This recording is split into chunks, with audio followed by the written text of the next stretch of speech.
party strategy, the party plan. Is it that you?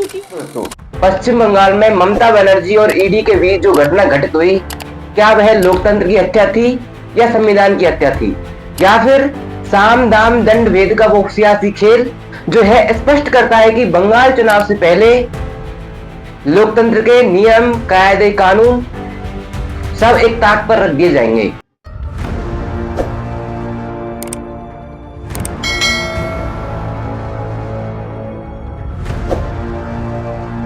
The naughty home minister?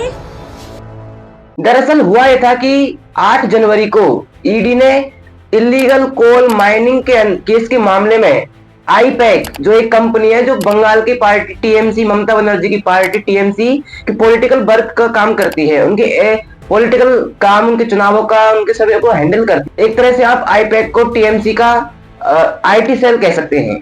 8 जनवरी को 2 जगह red पड़ती है ED की, एक तो आईपैक ऑफिस के ऊपर, दूसरा आईपैक ऑफिस के जो चीफ है प्रतीक जैन, उनके घर पर पड़ती है। और जब इस रेड का पता ममता बनर्जी को पड़ता है कि आईपैक ऑफिस के ऊपर ईडी की रेड पड़ चुकी है, तो ममता बनर्जी सारे कामकाज को छोड़कर और आईपैक ऑफिस पहुंच जाती है और चलती रेड में वो आईपैक ऑफिस के अंदर घुसकर और कुछ लैपटॉप, हार्ड डिस्क, कुछ कागजात, कुछ इंपॉर्टेंट डॉक्यूमेंट्स लेकर बाहर निकलती है। मात्र 15 से 20 मिनट में वो अपने कीमती सामान लेकर आईपैक ऑफिस से बाहर आ जाती है और बाहर आकर अमित शाह और बीजेपी को कुछ खरी खोटी सुनाने लगती हैं और कहने लगती हैं कि ईडी की रेड के बहाने से वो हमारे इलेक्शन के डेटा को चुराना चाहते थे। आपको जानकारी के लिए बता दें कि ईडी की रेड कहीं पर भी पड़ती है, कोई भी जांच एजेंसी की रेड कहीं पर छापा पड़ता है, तो वहां से जैसे किसी घर के अंदर छापा पड़ा तो घर के लोग घर में रहेंगे, बाहर के लोग बाहर में रहेंगे, कोई घर से कोई बाहर नहीं जा सकता और बाहर से कोई घर में नहीं आ सकता।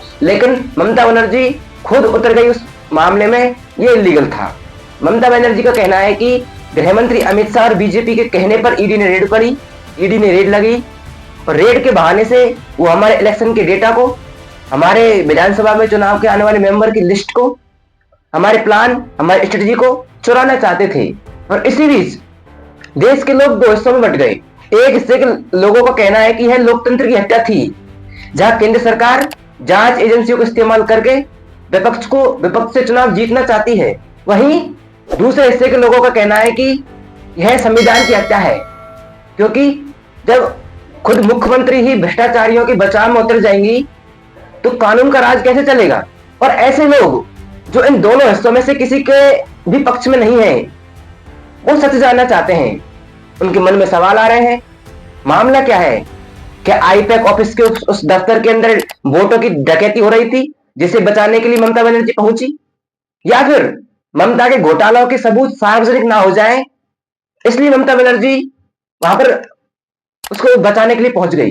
अगर आज की भारत की हम राजनीति को उठाकर देखें तो किस तरफ का मोड़ ले रही है राजनीति, कहां जा रही है? आईटी सेल पर छापा मारना। बंगाल चुनाव भारतीय जनता पार्टी के लिए इंपॉर्टेंट है, उतने इंपॉर्टेंट ममता बनर्जी के लिए भी है।